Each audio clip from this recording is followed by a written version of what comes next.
Hallelujah! ನಮ್ಮ ಕರ್ತನಾದ ಯೇಸು ಕ್ರಿಸ್ತನ ನಾಮದಲ್ಲಿ ನಿಮ್ಮೆಲ್ಲರಿಗೂ ಶುಭಗಳು. ಚೆನ್ನಾಗಿದ್ದೀರಾ?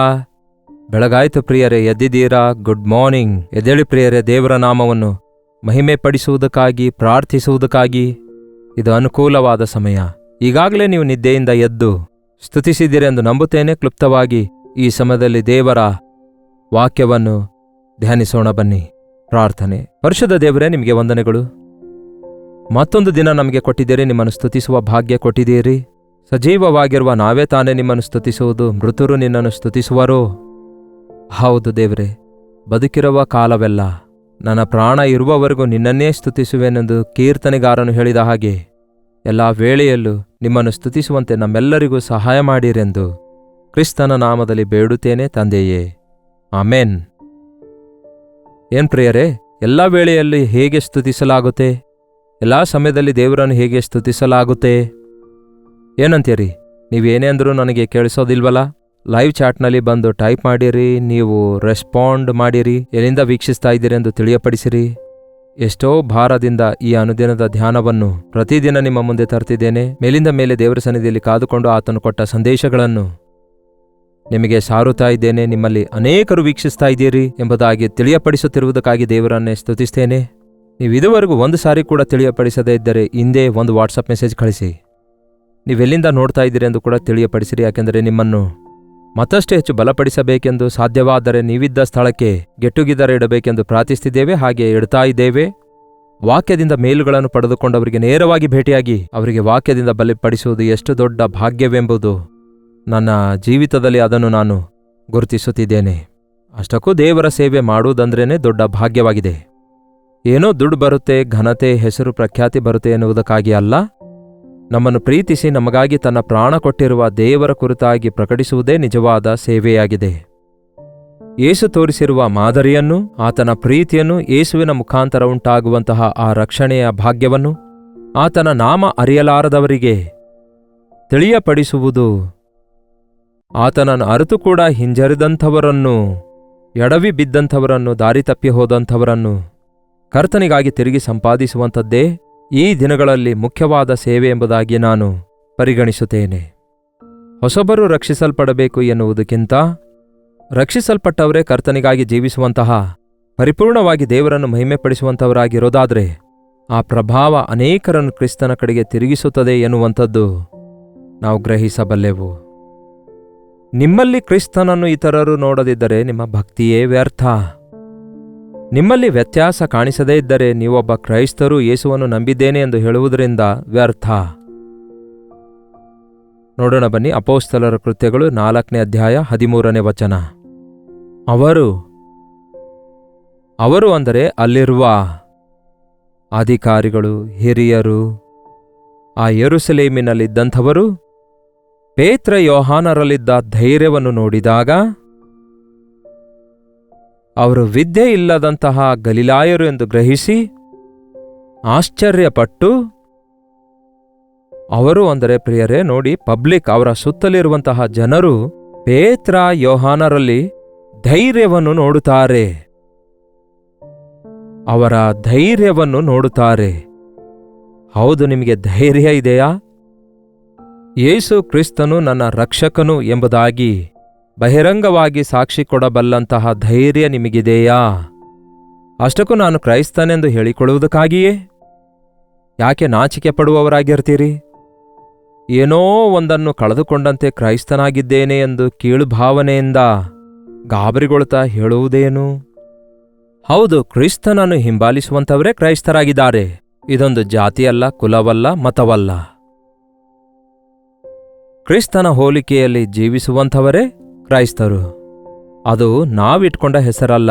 ಆದರೆ ಅಂತಿಯೋಕ್ಯದಲ್ಲಿ ಆ ಕಾಲದಲ್ಲೇ ಯೇಸುವಿನ ಶಿಷ್ಯರು ಯೇಸುವಿನ ಹಾಗೆ ಜೀವಿಸುವುದನ್ನು ನೋಡಿ, ಯೇಸುವಿನ ಹಾಗೆ ರೋಗಗಳನ್ನು ಸ್ವಸ್ಥ ಮಾಡುವುದು, ದೆವ್ವಗಳನ್ನು ಹೊರದೋಡಿಸುವುದು, ಪರಲೋಕ ರಾಜ್ಯದ ಕುರಿತಾಗಿ ಪ್ರಕಟಿಸುವಂಥದ್ದು, ಅಧಿಕಾರದಿಂದ ಪ್ರಕಟಿಸುವಂಥದ್ದು, ಪರಿಶುದ್ಧಾತ್ಮನ ಕಾರ್ಯಗಳು ನಡೆಯುವುದನ್ನು ನೋಡಿ ಇವರು ಕ್ರಿಸ್ತನನ್ನು ಹಿಂಬಾಲಿಸುವವರು ಕ್ರೈಸ್ತರು ಆಗಿದ್ದಾರೆ ಎಂದು ಹೆಸರಿಟ್ಟರು.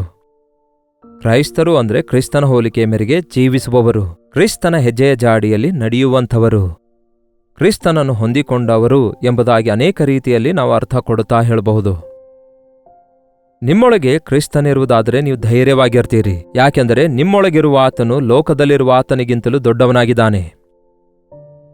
ಇನ್ಸ್ಪೈಟ್ ಆಫ್ ವೀಕ್ನೆಸಸ್, ನಮಗೆ ಎಷ್ಟು ಬಲಹೀನತೆಗಳಿದ್ರೂ ಕೂಡ, ನಾವು ಈ ಲೋಕದಲ್ಲಿ ಬಡವರಾಗಿದ್ರೂ ಕೂಡ, ವಿದ್ಯಾಭ್ಯಾಸ ಇಲ್ಲದವರಾಗಿದ್ರೂ ಕೂಡ, ಇಲ್ಲವೇ ಧೈರ್ಯ ಇಲ್ಲದವರಾಗಿದ್ರೂ ಕೂಡ, ನಾನಾ ವಿಧವಾದ ವಿಷಯಗಳಲ್ಲಿ ನಾವು ಸಮೃದ್ಧಿ ಇಲ್ಲದವರಾಗಿದ್ರೂ ಕೂಡ, ಕ್ರಿಸ್ತನನ್ನು ಹೊಂದಿಕೊಂಡಿರೋದಾದರೆ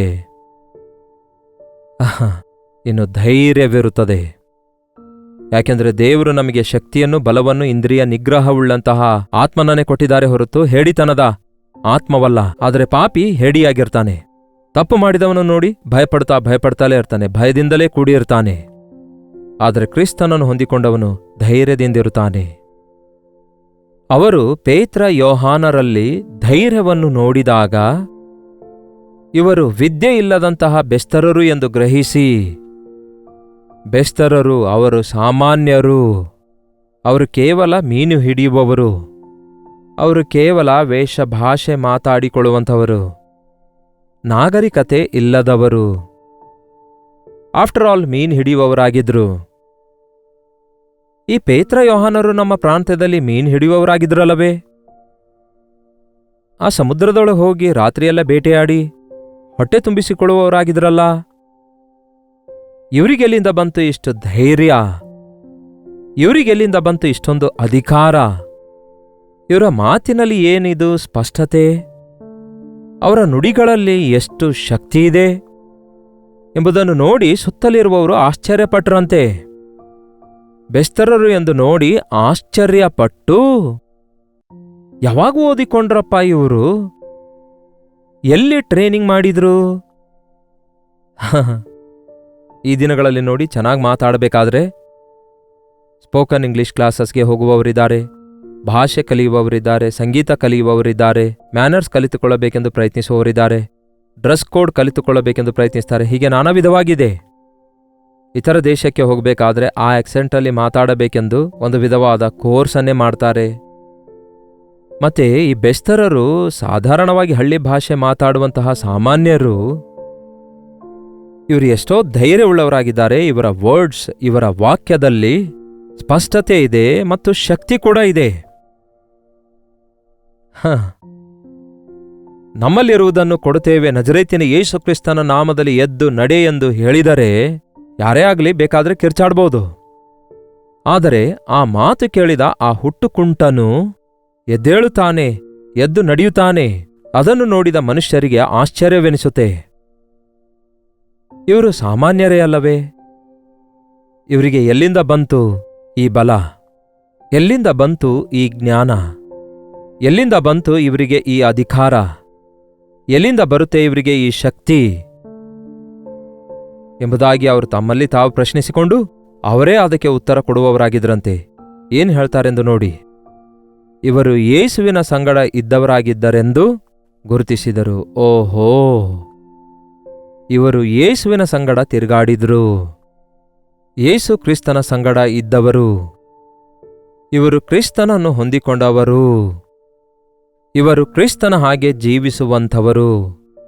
ನನ್ನನ್ನು ನಂಬುವವನು ನನಗಿಂತಲೂ ದೊಡ್ಡ ಕಾರ್ಯಗಳನ್ನು ಮಾಡುತ್ತಾನೆ ಎಂಬ ಯೇಸುವಿನ ಮಾತುಗಳ ಪ್ರಕಾರ ಜೀವಿಸುವಂಥವರಾಗಿದ್ದಾರೆ ಎಂದು ಅವರು ತಮ್ಮೊಳಗೆ ಮಾತಾಡಿಕೊಳ್ತಿದ್ರಂತೆ. ನಮ್ಮನ್ನು ಯಾರಾದರೂ ನೋಡಿದಾಗ ನಮ್ಮಲ್ಲಿರುವಂತಹ ಶ್ರೇಷ್ಠತೆಯಾಗಲಿ, ನಮ್ಮಲ್ಲಿರುವ ಡೀಸೆನ್ಸಿಯಾಗಲಿ, ನಮ್ಮಲ್ಲಿರುವ ಯಥಾರ್ಥತೆಯಾಗಲಿ, ನಮ್ಮ ನಂಬಿಕೆಯಾಗಲಿ, ನಮ್ಮ ಭಕ್ತಿಯಾಗಲಿ, ನಮ್ಮಲ್ಲಿರುವ ಆಶೀರ್ವಾದವನ್ನಾಗಲಿ ಗಮನಿಸಿದವರು ಇವರಿಗೆ ಎಲ್ಲಿಂದ ಬಂದವು ಇಷ್ಟೊಂದು ಎಂಬ ಪ್ರಶ್ನೆಗೆ, ಓಹೋ ಇವರು ಯೇಸುವನ್ನು ನಂಬಿದವರಲ್ವೋ ಎಂಬ ಉತ್ತರ ಅವರು ಪಡೆದುಕೊಳ್ತಾರೆ. ನಾವು ಹೇಳುವ ಅಗತ್ಯವಿಲ್ಲ. ನಾವು ಜೀವಿಸುತ್ತಾ ಇದ್ದೇವೋ, ನಾವು ಆ ಸ್ಥಾನದಲ್ಲಿದ್ದೇವೋ. ನಿಮ್ಮನ್ನು ನೋಡಿದವರೆಲ್ಲ ನೀವು ದೇವರನ್ನು ನಂಬಿದ ವ್ಯಕ್ತಿಯಾಗಿದ್ದೀರಿ ಎಂದು ನಿಮ್ಮ ಸುತ್ತಲಿರುವವರು ಗುರುತಿಸುವ ಹಾಗೆ ನಿಮ್ಮ ಮುಖದ ವರ್ಚಸ್ನಲ್ಲಿ ಕ್ರಿಸ್ತನ ಸ್ವಭಾವವು, ಆತನ ಮಹಿಮೆಯು ಕಾಣಿಸಿಕೊಳ್ತಾ ಇದೆಯಾ? ಕ್ರಿಸ್ತನೊಂದಿಗೆ ಸಹವಾಸ ಮಾಡುವವರು ಕ್ರಿಸ್ತನೊಂದಿಗಿರ್ತಾರೆ ಪ್ರಿಯರೇ. ಕುಡುಕರ ಸಹವಾಸ ಮಾಡುವವರು ಕುಡುಕರೇ ಆಗುತ್ತಾರೆ. ವ್ಯಭಿಚಾರಿಗಳ ಸಹವಾಸ ಮಾಡುವವರು ಅಂತಹ ನೀಚವಾದ ಕಾರ್ಯಗಳನ್ನೇ ಮಾಡ್ತಾರೆ. ಕನ್ನಡ ಭಾಷೆ ಮಾತಾಡುವವರೊಂದಿಗೆ ಸಹವಾಸ ಮಾಡಿದ್ರೆ ಕನ್ನಡ ಭಾಷೆನೇ ಆಡ್ತಾರೆ. ಅದರಲ್ಲೂ ಹೊಲಸು ಮಾತಾಡುವವರೊಂದಿಗೆ ಸಹವಾಸ ಮಾಡಿದ್ರೆ ಕನ್ನಡದಲ್ಲಿಯೂ ಹೊಲಸು ಮಾತೇ ಆಡ್ತಾರೆ. ಹೌದಲ್ಲವೇ? ದೇವರ ವಾಕ್ಯ ಧ್ಯಾನ ಮಾಡುವವರ ಸಂಗಡ ನಾವು ಸಹವಾಸ ಮಾಡೋದಾದರೆ, ದೇವರಿಗೆ ಪ್ರಾರ್ಥಿಸುವವರ ಸಂಗಡ ಸಹವಾಸ ಮಾಡಿದ್ರೆ ನಾವು ಪ್ರಾರ್ಥಿಸುವವರಾಗಿ ಮಾರ್ಪಡ್ತೇವೆ. ಅದಕ್ಕೆ ನಿನ್ನ ಯೌವನ ಇಚ್ಛೆಗಳನ್ನು ಬಿಟ್ಟು ಶುದ್ಧ ಹೃದಯದೊಂದಿಗೆ ಕರ್ತನಿಗೆ ಪ್ರಾರ್ಥಿಸುವವರ ಸಂಗಡ ಪ್ರೀತಿ, ನಂಬಿಕೆ, ಸಮಾಧಾನ ಇವುಗಳನ್ನು ಸಂಪಾದಿಸುವುದರಲ್ಲಿ ಪ್ರಯಾಸಪಡು ಎಂದು ವಾಕ್ಯ ಹೇಳುತ್ತೆ. ನಿಮ್ಮಲ್ಲಿ ಕ್ರಿಸ್ತನನ್ನು ಇತರರು ನೋಡುತ್ತಾ ಇದ್ದಾರೋ? ಈ ದಿನ ಬಹಳಷ್ಟು ಜನ ದೇವರಿಗೋಸ್ಕರ ಬದುಕುತ್ತಿರುವವರನ್ನು ನೋಡಿ ಹೆಂಡತಿಯಲ್ಲಿನ ನಂಬಿಕೆಯನ್ನು, ಆಕೆಯಲ್ಲಿರುವ ಭಕ್ತಿಯ ಜೀವಿತವನ್ನು ಪ್ರಾಕ್ಟಿಕಲ್ ಆಗಿ ಕಣ್ಣಾರೆ ನೋಡಿದ ಗಂಡ ಅಲ್ಲಗಳಿಲಿಕ್ಕಾಗ್ತಿಲ್ಲ. ಯೇಸು ಕ್ರಿಸ್ತನ ಶ್ರೇಷ್ಠತೆಯನ್ನು ಗುರುತಿಸುವವನಾಗಿರುತ್ತಾನೆ. ನಿನ್ನ ಯೇಸು ನನಗೂ ಬೇಕೆಂದು ನಂಬಿಕೊಳ್ತಾನೆ. ಕ್ರಿಸ್ತನಲ್ಲಿರುವ ಪ್ರತ್ಯೇಕತೆ ನಮ್ಮ ಸುತ್ತಲಿರುವವರು ನೋಡುವಾಗ ಆ ದೇವರು ನಮಗೂ ಬೇಕು ಅನ್ನುತ್ತಾರೆ. ಆಲೋಚನೆ ಮಾಡಿಕೊಳ್ಳಿರಿ, ನಿಮ್ಮ ಬದುಕಿನಲ್ಲಿ ಯೇಸು ಇದ್ದಾರೋ? ಯಾರು ಕಾಣಿಸಿಕೊಳ್ತಿದ್ದಾರೆ? ಯಾರೇ ಆಗಲಿ, ಯಾವತ್ತೇ ಆಗಲಿ ನಿಮ್ಮನ್ನು ನೀವು ಯೇಸುವಿನಂತೆ ಮಾತಾಡ್ತಾ ಇದ್ದೀರಿ, ಯೇಸುವಿನಂತೆ ಪ್ರೀತಿಸ್ತಾ ಇದ್ದೀರಿ, ಯೇಸುವಿನಂತೆ ಕ್ಷಮಿಸುತ್ತಾ ಇದ್ದೀರಿ, ಯೇಸುವಿನಂತೆ ಪ್ರಾರ್ಥಿಸ್ತಾ ಇದ್ದೀರಿ ಎಂದು ಹೇಳಬಹುದೋ?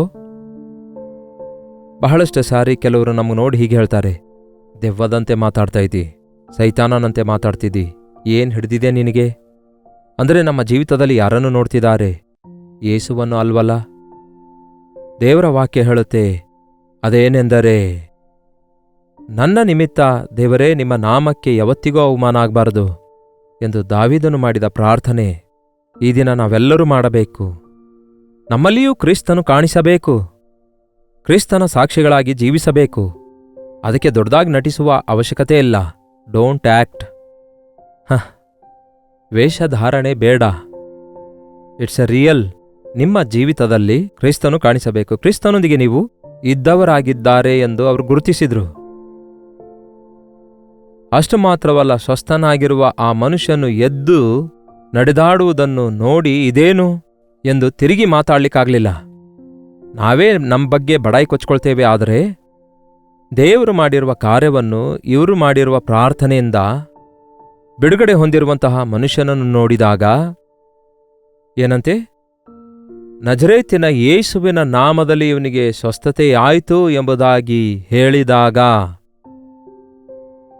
ಹಾಗೆ ಸ್ವಸ್ಥತೆ ಹೊಂದಿದವನು ಸಜೀವ ಸಾಕ್ಷಿಯಾಗಿ ಅವರ ಪಕ್ಕದಲ್ಲಿದ್ದಾಗ ಅವರು ತಿರುಗಿ ಮಾತಾಡ್ಲಿಕ್ಕಾಗಲಿಲ್ಲ. ಕ್ರಿಯೆ ಇಲ್ಲದ ನಂಬಿಕೆ ಸತ್ತದಕ್ಕೆ ಸಮಾನ. ನೀವು ಎಷ್ಟೇ ಬಡಾಯಿ ಕೊಚ್ಕೊಂಡ್ರೂ ಕೂಡ ಅದರ ಪ್ರತಿಫಲ ಕಾಣಿಸಬೇಕು. ಅದರ ಫಲ ನಿಮ್ಮಲ್ಲಿ ಕಾಣಿಸಿಕೊಳ್ಳಬೇಕು. ನಿಮ್ಮ ಭಕ್ತಿ ಮಾತಿನಲ್ಲಿ ಅಲ್ಲ, ಕ್ರಿಯೆಯಲ್ಲಿ ಕಾಣಿಸಬೇಕು. ನಿಮ್ಮ ಧೈರ್ಯ ಅಲ್ಪಕಾಲ ಗಾಂಭೀರ್ಯವಾಗಿರುವಂಥದ್ದಾಗಿರಬಾರ್ದು. ನಿಮ್ಮಲ್ಲಿ ಇರುವಂತಹ ಪ್ರತ್ಯೇಕತೆಯನ್ನು ನಿಮ್ಮ ಸುತ್ತಲಿರುವವರು ನೋಡಬೇಕು. ಆ ಕಾಲದ ಜನರು ಯೇಸುವನ್ನು ಮಹಿಮೆಪಡಿಸುವುದಕ್ಕಾಗಿ ಕಾರಣನಾದನು ಪೇತ್ರನು ಮತ್ತು ಯೋಹಾನನು. ಈ ಕಾಲದ ವಿಶ್ವಾಸಿಗಳೆಂದು ಹೇಳಿಕೊಳ್ಳುವ ನಾವು ಕ್ರಿಸ್ತನನ್ನು ನಮ್ಮಲ್ಲಿ ತೋರಿಸುವವರಾಗಿದ್ದೇವಾ? ನಿಮ್ಮನ್ನು ನಂಬಿ ಯಾರಾದರೂ ನಿಮ್ಮ ದೇವರ ಕುರಿತು ನಮಗೆ ಹೇಳುವಿರಾ?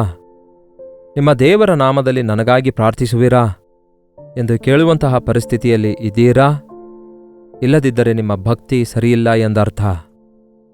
ನಿಮ್ಮಲ್ಲಿ ಕ್ರಿಸ್ತನನ್ನು ಇತರರು ನೋಡುತ್ತಾ ಇಲ್ಲ ಎಂಬುದಾಗಿ ಅದರ ಅರ್ಥ. ನೀವು ಕ್ರಿಸ್ತನೊಂದಿಗೆ ಇರ್ತಾ ಇಲ್ಲ ಎಂಬುದಾಗಿ ಅದರ ಅರ್ಥ.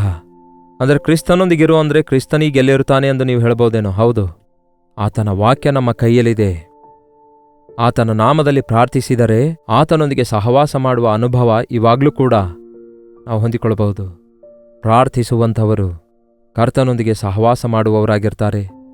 ಪ್ರಾರ್ಥನಾಪೂರ್ವಕವಾಗಿ ಅವರು ಮಾತಾಡುವ ಪ್ರತಿ ಮಾತು, ಮಾಡಿದ ಪ್ರತಿ ಕಾರ್ಯ ಸಫಲವಾಗುವುದರಿಂದ ಅವರ ಕ್ರಿಯೆಯಲ್ಲಿ, ಅವರ ಮಾತಿನಲ್ಲಿ, ಅವರ ಜೀವಿತದಲ್ಲಿ ದೇವರು ಮಾಡಿರುವ ಅದ್ಭುತಗಳನ್ನು ಇತರರು ಸುತ್ತಲಿರುವವರು ನೋಡುತ್ತಾರೆ. ದೇವರೇ, ಅಂತಹ ಆಧ್ಯಾತ್ಮಿಕ ಜೀವಿತ ನನಗೂ ದಯಪಾಲಿಸಿರಿ ಎಂದು ಬೇಡೋಣವೇ? ಪ್ರಾರ್ಥನೆ. ಪರಿಶುದ್ಧ ದೇವರೇ, ಪ್ರೀತಿಯುಳ್ಳ ತಂದೆಯೇ, ನಮ್ಮಲ್ಲಿ ನಿಮ್ಮನ್ನು ತೋರಿಸಬಲ್ಲಂತಹ ನಂಬಿಕೆಯ ಜೀವಿತವನ್ನು, ಧೈರ್ಯವನ್ನು, ಜ್ಞಾನವನ್ನು ದಯಪಾಲಿಸಿರಿ, ಪ್ರೀತಿಯನ್ನು ದಯಪಾಲಿಸಿರಿ. ನಾವು ನಂಬಿರುವಂತಹ ದೇವರ ಶಕ್ತಿ ಪ್ರಭಾವಗಳನ್ನು ನಮ್ಮ ಜೀವಿತದಲ್ಲಿ ಅನುಭವಿಸಿ ಅನೇಕರಿಗೆ ಅದನ್ನು ತಲುಪಿಸಲು ಸಹಾಯ ಮಾಡಿರಿ. ಕ್ರಿಸ್ತನೊಂದಿಗೆ ಇರುವವರಾಗಿ ಕ್ರಿಸ್ತನ ಹಾಗೆ ಇರುವಂತೆ ನಮ್ಮಲ್ಲಿ ಪ್ರತಿಯೊಬ್ಬರಿಗೂ ಸಹಾಯ ಮಾಡಿರಿ ಎಂದು ಕ್ರಿಸ್ತನ ನಾಮದಲ್ಲಿ ಬೇಡುತ್ತೇನೆ ತಂದೆಯೇ, ಆಮೇನ್. ತಂದೆಯಾದ ದೇವರ ಪ್ರೀತಿಯು, ಮಗನಾಗಿರುವ ಕ್ರಿಸ್ತನ ಕೃಪೆಯು, ಆದರಣೆ ಕರ್ತನಾದ ಪವಿತ್ರಾತ್ಮನ ಸಹವಾಸವು ಕೂಡಿ ಬಂದಿರುವ ನಮ್ಮೆಲ್ಲರ ಸಂಗಡ ಇಂದಿಗೂ ಸದಾಕಾಲಕ್ಕೂ ನೆಲೆಯಾಗಿರಲಿ. ಆಮೇನ್. ದೇವರಿಗೆ ಸ್ತೋತ್ರ. ನಿಮ್ಮ ಪ್ರಾರ್ಥನಾ ಮನವಿ 8939731313 ನಂಬರಿಗೆ ನೀವು ಇತರ ದೇಶದಿಂದ ವೀಕ್ಷಿಸುವುದಾದರೆ ಕೊಡಲ್ಪಟ್ಟ ಇದೇ ನಂಬರಿಗೆ ಒಂದು ಟೆಕ್ಸ್ಟ್ ಆಗಲಿ, ವಾಯ್ಸ್ ಮೆಸೇಜ್ ಆಗಲಿ, ವಾಟ್ಸಪ್ ಕಳಿಸಿಕೊಡಿರಿ. ಅವೆಲ್ಲವನ್ನು ಪರಿಶೀಲಿಸ್ತಾ ಇದ್ದೇವೆ, ನಿಮಗೋಸ್ಕರ ಪ್ರಾರ್ಥಿಸ್ತಿದ್ದೇವೆ. ನೀವು ಕೂಡ ಪ್ರಾರ್ಥಿಸಿರಿ. ದೇವರ ಅದ್ಭುತವಾದ ಉತ್ತರ ನಿಮ್ಮೆಲ್ಲರಿಗೂ ಅನುಗ್ರಹಿಸುತ್ತಾರೆ. Doctor Jaipal Kannada YouTube channel ಅನ್ನು ಸಬ್ಸ್ಕ್ರೈಬ್ ಮಾಡಿ. ನಿಮ್ಮ ಹೆಸರು ಊರು ಕಾಮೆಂಟ್ ಸೆಕ್ಷನ್ನಲ್ಲಿ ಟೈಪ್ ಮಾಡುವುದನ್ನು ಮರೆಯಬೇಡಿ. ಅನೇಕ ದಿನಗಳಿಂದ ಯೂಟ್ಯೂಬ್ನಲ್ಲಿ ದೇವರ ವಾಕ್ಯ ಅನುದಿನವೂ ನಿಮ್ಮೆಲ್ಲರಿಗೋಸ್ಕರ ಸಾರುತ್ತಲೇ ಇದ್ದೇವೆ. ದಯವಿಟ್ಟು ಆಲಿಸಿರಿ, ಆಶೀರ್ವದಿಸಲ್ಪಡಿರಿ. ಅನೇಕರಿಗೆ ಸುವಾರ್ತೆಯನ್ನು ಸಾರುವುದಕ್ಕಾಗಿ ಪ್ರಯತ್ನಿಸಿರಿ. ಸೋಷಿಯಲ್ ಮೀಡಿಯಾ ಪ್ಲಾಟ್ಫಾರ್ಮ್ ಮುಖಾಂತರ ದೇವರು ಅನೇಕರನ್ನು ಬಲಪಡಿಸುವುದಕ್ಕಾಗಿ, ಆಧರಿಸಿ ತನ್ನ ಪ್ರಭಾವ ತೋರಿಸುವುದಕ್ಕಾಗಿ ಆಶಿಸುವವರಾಗಿದ್ದಾರೆ. ಅವಕಾಶವಿದ್ದಾಗಲೂ ಅವಕಾಶವಿಲ್ಲದಿರುವಾಗಲೂ ಕೂಡ ಕರ್ತನಿಗಾಗಿ ನಾವೆಲ್ಲರೂ ಉಪಯೋಗವಾಗೋಣ. ಕರ್ತನು ನಿಮಗೆ ಅನುಗ್ರಹಿಸಿರುವಂತಹ ಸಭೆಯಲ್ಲಿ ಈ ದಿನ ಬುಧವಾರವಾಗಿರುವುದರಿಂದ ಮಧ್ಯ ಪ್ರಾರ್ಥನೆ ನಡೆಯುತ್ತದೆ. ತಪ್ಪದೆ ಹೋಗಿರಿ, ಸಭೆಯಾಗಿ ಪ್ರಾರ್ಥಿಸಿರಿ. ಕರ್ತನ ಚಿತ್ತವಿರುವುದಾದರೆ ಮತ್ತೆ ನಾಳೆ ಇದೇ ಅನುದಿನದ ಧ್ಯಾನ ಎಂಬ ಕಾರ್ಯಕ್ರಮದಲ್ಲಿ ಮತ್ತೆ ಭೇಟಿಯಾಗೋಣ. ಅಲ್ಲಿವರೆಗೂ ದೇವರ ಮಹಾಕೃಪೆ ನಿಮ್ಮೆಲ್ಲರೊಂದಿಗಿರಲಿ.